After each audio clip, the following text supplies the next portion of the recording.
அனைவருக்குமே வணக்கம். சற்று முன் கிடைத்திருக்கக்கூடிய ஒரு மிக மிக முக்கியமான செய்தி ஒன்று வெளியாகியுள்ளது. சற்று முன் ஸ்டாலின் வீட்டில் பதுங்கியிருந்த பாக் உளவாளி துணை ராணுவம் குவிப்பு இது மாதிரி செய்திகள் வெளியாயிருக்கு. இன்று காலை பார்த்தீங்கன்னா சென்னையில் துணை ராணுவம் குவிக்கப்பட்ட சம்பவம் அங்கு சென்னை மக்கள் பார்த்தீங்கன்னா பெரும் பரபரப்பை ஏற்படுத்தியிருந்தது.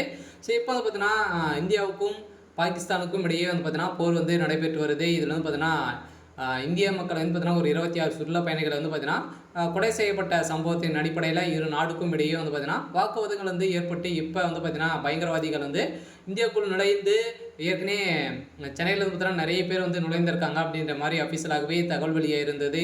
இந்த நிலையில் பாகிஸ்தானுக்கு பார்த்தீங்கன்னா ஆதரவு அளிக்கும் விதமாக முதல்வர் ஸ்டாலின் அவர்களுடைய வீட்டில் பார்த்தீங்கன்னா 3 பயங்கரவாதிகளும் பார்த்தீங்கன்னா ஒளிந்திருந்த சம்பவம் பெரும் பரபரப்பை ஏற்படுத்தியிருக்கு. இதை பற்றி இந்த வீடியோவில் நம்ம முழுமையாக பார்க்கலாம். அதுக்கு முன்னாடி நம்ம சேனலுக்கு இப்போ தான் நீங்கள் முதல் முறையாக வந்திருக்கீங்க அப்படின்னா மறக்காமல் நம்மளுடைய சேனலை சப்ஸ்கிரைப் பண்ணி சப்போர்ட் பண்ணுங்கள். வாங்க வீடியோக்குள்ளே போகலாம். பார்த்தீங்கன்னா முதல்வர் ஸ்டாலின் இன்று காலை பார்த்தீங்கன்னா முதல்வர் ஸ்டாலினுடைய வீட்டின் அருகில் பார்த்தீங்கன்னா திடீர்னு பாகிஸ்தானுடைய 3 பயங்கரவாதிகள் பார்த்தீங்கன்னா தென்பட்டு இருந்த நிலையில் திடீர்னு பார்த்தீங்கன்னா அவங்க ஏற்கனவே துணை ராணுவம் குவிக்கப்பட்டிருக்காங்க.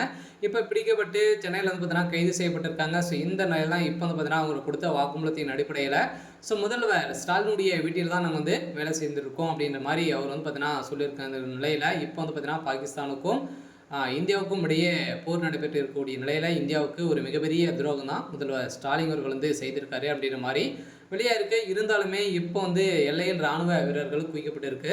அதே போல் அரபிக்கடல் போர் கடல்கள் நிறுத்தி வைக்கப்பட்டுள்ளன நிலையில் விமானப்படை விமானங்கள் அவசர கால பயிற்சி தொடங்கி உள்ளன. அதே போல் பாகிஸ்தானுக்கும் நம் நாட்டை மிரட்டி பார்க்கும் வகையில் பூச்சாண்டி காட்டி வருகின்ற நிலையை தான் இப்போ நிறைய பயங்கரவாதிகள் பார்த்தீங்கன்னா தமிழ்நாட்டுக்குள்ளே நுழைந்திருக்காங்க. தமிழ்நாட்டில் நிறைய பாகிஸ்தானுடைய ஆட்கள் இருக்காங்க அப்படின்ற மாதிரி இப்போ விளையாடக்கூடிய நிலையில் நிறைய பேர் எக்கச்சக்கமான பேர் பார்த்தீங்கன்னா இப்போ கைது செய்யப்பட்டிருக்காங்க. இந்த நிலையில் தான் திமுகவுடைய ஆட்சி நடத்துறதுக்கான எந்த ஒரு தகுதியுமே இல்லை அப்படின்ற மாதிரி ஜனாதிபதி அவர்கள் போட்ட உத்தரவின் அடிப்படையில் இப்போ முதல்வர் ஸ்டாலினுடைய நிலைமை அம்போகதியே இருக்குது. இருந்தாலும் இதற்கிடையே ஜம்மு காஷ்மீர் பயங்கரவாத தாக்குதல் தொடர்பான NIA என்னும் தேசிய புலனாய்வு அமைப்பு விசாரணை தொடங்கியுள்ளது. இந்த தாக்குதலுக்கு பாகிஸ்தானின் உட்நாட் போரே இப்போ நடைபெற்றிருக்கு. இந்த நிலையில் தான் தமிழகத்தில் பெரும் அதிர்ச்சியும் பரபரப்பை இன்று காலையிலே பார்த்திங்கன்னா நிலவிருக்கு. அனைவருமே அனைத்து மக்களுமே உஷாராக இருக்க வேண்டும் ஒரு எச்சரிக்கை கொடுத்துருக்காங்க. மக்கள் கூடக்கூடிய இடங்கள் அனைத்துமே தடை செய்யப்பட்டிருக்கு. IPL பார்த்திங்கன்னா நிறுத்தி வச்சுருக்காங்க. இந்த IPL கூடிய இடத்துல பார்த்தீங்கன்னா சதுரடி பாம் எச்சரிக்கையும் விடுத்திருக்காங்க. இந்த நிலையில் தான் தமிழகத்தில் துணை ராணுவம் குவிக்கப்பட்டிருக்கு. சரி, ஓகே, இன்னைக்கான அப்டேட் இதுதான். மறக்காம நம்மளுடைய சேனலை சப்ஸ்கிரைப் பண்ணி சப்போர்ட் பண்ணுங்கள். தேங்க்யூ.